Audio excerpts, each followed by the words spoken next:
সতীঘাটে ঘট ভরে কৃষ্ণা নবমী তিথি থেকে শুরু হলো মালদহের চাঁচলের রাজ ঠাকুরবাড়ির সিংহবাহিনীর পুজো। আজ থেকে প্রায় ৩৫০ বছর আগে একসময় যা রাজার পুজো ছিল, এখন তা হয়ে উঠেছে স্থানীয়দের পুজো। রাজবাড়ির একটি অংশে তৈরি হয়েছে মহকুমা আদালত, আরেকটি অংশে কলেজ। কিন্তু ঐতিহ্যের গরিমায় আজও উজ্জ্বল ৩৫০ বছরের সেই প্রাচীন রাজবাড়ির পুজো। এখানে সংখ্যালঘু সম্প্রদায়ের দেখানো লণ্ঠনের আলোয় দেবীর বিসর্জন ঘটে। ১৭ শতকের শেষ ভাগ। সেই সময় উত্তর মালদহের বিস্তীর্ণ এলাকার রাজা ছিলেন রামচন্দ্র রায় চৌধুরী। শুধু বাঙালি নয়, বিহারের কিছু অংশও তার রাজত্বের অন্তর্ভুক্ত ছিল। দুর্দণ্ড প্রতাপ কিন্তু প্রজাদরদী এবং ধর্মপ্রাণ হিসেবে তার নাম জড়িয়ে পড়েছিল পূর্ব ভারত জুড়ে। কথিত আছে, একবার রাজা স্বপ্নাদেশ পান দেবীচণ্ডীর। সেই স্বপ্নাদেশে মহানন্দার ঘাটে স্নান করতে যান তিনি। সেই সময় তার হাতে চতুর্ভুজা অষ্টধাতু নির্মিত মূর্তি উঠে আসে। দেবীচণ্ডীর অষ্টধাতুর মূর্তি সতীঘাট থেকে প্রায় ২ কিলোমিটার দূরে রাজবাড়িতে এনে প্রতিষ্ঠা করেন চাঁচলের রাজা রামচন্দ্র। সেদিন থেকেই রাজবাড়িতে দেবীর নিত্য পুজো শুরু। তবে প্রথমে মহানন্দা নদীর পাড়ে মাটির ঘট এবং খড়ের চাউনি দিয়ে মন্দির তৈরি করে পুজো শুরু হয়েছিল। সময়ের সঙ্গে সঙ্গে তা পরিবর্তিত হয়। পরবর্তীতে এই বংশের অন্যতম রাজা শরৎচন্দ্র রায়চৌধুরীর নির্দেশে তৎকালীন ম্যানেজার সতীরঞ্জন বন্দ্যোপাধ্যায়ের তত্ত্বাবধানে সেখানে পাকা দুর্গা দালান নির্মিত হয়। ততদিনে জায়গাটির নাম পরিবর্তন হয়ে পাহাড়পুর হয়েছে। শরৎচন্দ্র দুর্গা পুজোর জন্য সেই সময় ৭,০০০ টাকা বছরে বরাদ্দ করেছিলেন। এখনো সপ্তমী তিথিতে রাজবাড়ি থেকে দুর্গা দালানে নিয়ে আসা হয় অষ্টধাতুর চতুর্ভুজা মা চণ্ডীকে। দশমীতে তিনি ফের রাজবাড়িতে ফিরে যান। ১৭ দিন ধরে চলে পূজা অর্চনা। চাঁচল রাজবাড়িতে এখন স্থাপিত হয়েছে কলেজ, মহকুমা প্রশাসনিক ভবন, আদালত সহ একাধিক সরকারি দপ্তর। সেই রাজবাড়ির ঐতিহ্য কিন্তু এখনো সেই আগের মতোই রয়ে গিয়েছে। কথিত আছে, একসময় সতীঘাটে মহানন্দার পশ্চিম পারে মহামারী দেখা দিয়েছিল। তখন দেবী সেখানকার মুসলিম সম্প্রদায়ের মানুষকে স্বপ্নাদেশ দিয়েছিলেন, গোধূলি লগ্নে বিসর্জনের সময় তাঁরা যেন মাকে আলোর পথ দেখান। মাকে আলো দেখানোর পর থেকেই মহামারী দূর হয়। তখন থেকে প্রতি বছরই বিসর্জনের সময় সেখানকার অর্থাৎ মহানন্দা নদীর ওপারে শাহুরকাছি এলাকায় মুসলমান সম্প্রদায়ের মানুষ লণ্ঠন নিয়ে মাকে পথ দেখিয়ে আসছেন। এই পাহাড়পুরে, নীলাবাড়ি পাহাড়পুরে এত মায়ের মন্দির আছে, চণ্ডী মণ্ডপ, এত পুজো, এত এরকম আনন্দ কোনো জায়গায় হয় না।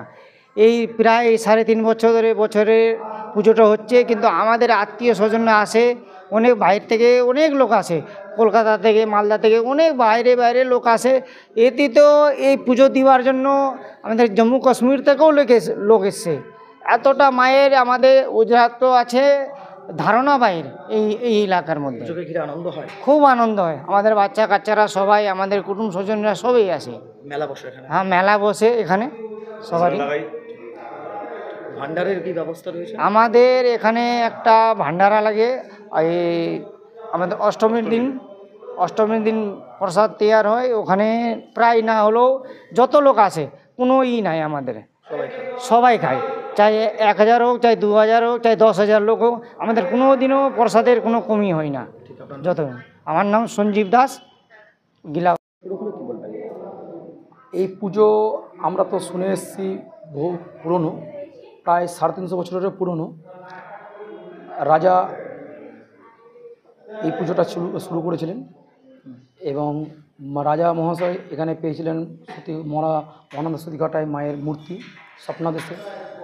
সেই মাকে ওখান থেকে নিয়ে আসা হয় এবং নিয়ে এসে মায়ের এই মন্দির পরে তৈরি হয়। তার আগে পাশে এক জায়গায় মায়ের মন্দির করা হয়েছিল কুড়ে ঘর দিয়ে, সেখানেই পুজো পাঠ হতো। তারপরে ধীরে ধীরে এই মন্দির তৈরি হয় এবং এই মন্দিরেই পুজো শুরু হয়। এবং আজকে কি পুজো শুরু হলো? হ্যাঁ, আজ থেকে শুরু আমাদের কৃষ্ণ নবমী থেকে। জিতা অষ্টমীর পরের দিন যে কৃষ্ণ নবমী তিথি শুরু হয়, সেই কৃষ্ণ নবমী তিথি থেকে একদম চলবে প্রত্যহ। এবং সকালবেলা পুজো, সন্ধ্যাবেলা সন্ধ্যা আরতি, এইভাবেই আপনার দশমী অবধি পুজো হবে। এই পুজোকে যে একটা আমরা সম্প্রীতির সুরের কথা শুনেছি যে আপনার যারা হিন্দু মুসলিম সম্প্রদায় তারা নাকি লণ্ঠনে আলো দেখায়, কি বিষয়টা? এখানে সব জায়গায় তো দেখি আমরা যে মানুষ হয়তো বাজনা বাজিয়ে বা লাইট জ্বালিয়ে বিসর্জন করে, কিন্তু এটা বহু পুরনো, যেটা মানে মুসলিম সম্প্রদায়কে মা হয়তো আদেশ করেছিলেন যে এইভাবে তোমরা আমাকে বিসর্জন করবে যাতে আমি তোমাদেরও মঙ্গল করি। জগতের মঙ্গলময়ী মা, জগতের সবার মঙ্গলের কামনার্থে মা মুসলিম সম্প্রদায়কেও বলেছে যে তোমরা আমাদেরকে এই আলো দেখিয়ে আমাকে বিদায় দাও। আপনার নাম? আমার নাম সৌমিত্র চক্রবর্তী, পাহাড়পুর রাজ ট্রাস্টের পুরোহিত। এই পুজো মোটামুটি এখানকার যারা পুরনো মানুষ আছে তাদের মুখে জানা যায় 300 থেকে 350 বছরের পুরনো, এবং রাজা ঈশ্বরচন্দ্র রায়চৌধুরীর আমলে এই পুজো আরম্ভ হয় দেবীর স্বপ্নাদেশে। যেহেতু ঈশ্বরচন্দ্র রায়চৌধুরী স্বপ্নাদেশ পান দেবীর যে একটি ছোট্ট মূর্তি, সেটা চতুর্ভুজা মা চণ্ডীর মূর্তি মরা মহন্দার ঘাটে পান, এবং সেটা প্রতিষ্ঠিত করেন প্রথমে পাহাড়পুরেই প্রতিষ্ঠিত করেন, পরে চাচল রাজবাড়ি হওয়ার পর রাজ ঠাকুরবাড়িতে প্রতিষ্ঠিত করেন। তারপর হচ্ছে প্রতিবার সেইভাবে পুজো হয়ে আসছে এখানে। আজ থেকে পুজো শুরু হলো? আজ থেকে কৃষ্ণনবমীতে এখানে হচ্ছে, কৃষ্ণনবমীতে 14 দিন আগে, সপ্তমীর 14 দিন আগে ঘট বসে যায়। আচ্ছা, এখানে আজ থেকে পুজো শুরু হয়ে গেল। আজকে কৃষ্ণনবমী, যেহেতু কালকে বিকেলবেলার পর থেকে লেগেছে কৃষ্ণনবমী, ওই জন্য আজ থেকে পুজো শুরু হয়ে গেল, ঘট বসলো, পুজো শুরু হয়ে গেল। এবং সপ্তমীর দিন সকালে চাচল রাজ ঠাকুরবাড়ি থেকে মা চণ্ডীর যে চতুর্ভুজা মূর্তি আছে তার ঢাকঢোল সহকারে নিয়ে আসা হয় এখানে, এবং 4 দিন ধরে পূজা অর্চনা করা হয়। এখানে আমরা একটা সম্প্রীতির সুরে একটা শুনতে পাই যে মুসলিম অধ্যুষিত, কি এই বিষয়টা? এখানে তো খুবই নিষ্ঠার সাথে সবকিছু রীতি মেনে পুজো করা হয়। যেমন কুমারী পুজো হয় এখানে, এবং দশমীর সকালে মায়ের পুজো হওয়ার পর মা চণ্ডীর যে মূর্তি যেটা ঠাকুরবাড়ি থেকে নিয়ে যাওয়া হয় সেটা আবার ঢাকঢোল সহকারে ফিরিয়ে আনা হয়, এবং বিকেলে গোধূলি লগ্নে মা চণ্ডীকে বিসর্জন দেওয়া হয় মরা মহানন্দার ঘাটে। এবং ওই পাড়ে যে মুসলিম সম্প্রদায় আছে তারা সেই সময় আমি দেখেছি লণ্ঠন দেখায়, কেউ মোবাইলের ফ্ল্যাশ লাইট দেখায়, কেউ টর্চের আলো দেখায়। কেন দেখায়? এটা আমরা জেনেছি, তাদের কাছ থেকে জেনেছি তাদের এক সময় কিছু একটা মহামারী হয়, কলেরা টাইপ বা অন্য কোনো কিছু, তো সেই সময় দেবী তাদেরকে স্বপ্নাদেশ দেয় কাউকে, যে আমার বিসর্জনের সময় তোরা লাইট দেখাবি, তাহলে তোদের এর থেকে মুক্তি পাবি। সেই থেকে তারা নিশ্চয়ই উপকৃত হয়েছিল সেই সময়, সেই থেকে এই প্রচলন চলে আসছে। আপনার নাম? আমার নাম দেবজয় ভট্টাচার্য, আমি ট্রাস্টের অনারারি সুপারভাইজার। যতটুকু জানি বলতে, চাচল রাজবাড়ির পুজোটা অ্যাকচুয়ালি পাহাড়পুর চণ্ডী মণ্ডপে হয়। চণ্ডী মণ্ডপ চাঁচলের যে রাজা, মানে পূর্বতন রাজা রামচন্দ্র রায় যখন রাজত্ব করতেন, সেই সময় একদিন স্বপ্নাদেশ পেয়েছিলেন যে উনি মানে চণ্ডী, মা চণ্ডী মরা মহানন্দা, যেটা আমরা চাঁচলের বলি, সেই মরা মহানন্দার একটা জায়গা হচ্ছে সতীঘাটা, পাহাড়পুর চণ্ডী মণ্ডপের খুব কাছাকাছি একটা জায়গা। সেখান দিয়ে একটা সময় বহতী মহানন্দা ছিল। তো সেই মহানন্দার সতীঘাটাতে ওই প্রতিমা আটকে গেছেন, এটা রাজাকে স্বপ্নাদেশ দিয়েছিলেন। সেই সময় রাজাকে বলা হলো যে তুমি আমাকে এখান থেকে উঠিয়ে নিয়ে গিয়ে প্রতিষ্ঠা করো। রাজা তখন ওখান থেকে উঠিয়ে এনে প্রতিষ্ঠা করলেন। সেই থেকেই কিন্তু পাহাড়পুরের চণ্ডী মণ্ডপের একটা প্রতিষ্ঠা। যে চাঁচল থেকে সপ্তমীর দিন এখান থেকে সিংহবাহিনী নিয়ে গিয়ে সেই পুজো কিন্তু হতো, মানে শুরুতে সেটা কিন্তু সোনার সিংহবাহিনী ছিল। এটা অনেকেই হয়তো জানেন না, আমরা নিজে দেখেছি, কারণ আমার বাবাও একটা সময় এখানে চণ্ডী মণ্ডপে পুজো করেছেন, চাঁচল রাজবাড়ির ঠাকুরবাড়িতে পুজো করেছেন। তো বাবাও ওই মানে মূর্তি নিয়ে গেছেন সোনার সিংহবাহিনী, সেখানে গিয়ে ওখানে একটা পুজো হতো। আর দশমীর দিন যে লণ্ঠন, এই লণ্ঠনের পিছনে সংখ্যালঘু মুসলিমদের মধ্যে একটা বিশ্বাস যে মা যাবেন, মাকে অন্ধকারে বিসর্জন আমরা দেব না, গোধূলি লগ্নে বিসর্জন হয়।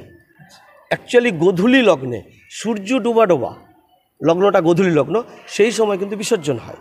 তো এই বিসর্জনের সময় সমস্ত কিছু থেকে রক্ষা করো মা, তুমি আমাদের সমস্ত বিপদ থেকে রক্ষা করো, এই রক্ষাকর্তা হিসাবে মাকে বেছে নিয়েছিলেন স্থানীয় সংখ্যালঘু মুসলিমরা। মহামারীর উক্তেই মানে সত্যি কথা বলতে এটা হয়েছিল, মানে দেবীর স্বপ্নাদেশ পেয়ে। দেবীর স্বপ্নাদেশ পেয়ে একটা সময় মানে ওই কুপি লণ্ঠন এগুলো বাতি জ্বালিয়ে মাকে বিদায় সম্ভাষণ জানাতেন।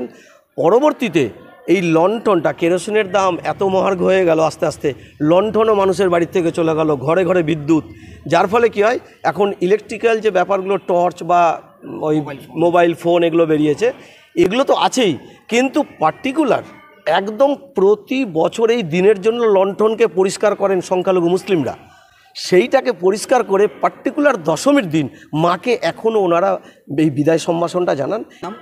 আমার নাম সুরজিৎ চ্যাটার্জি।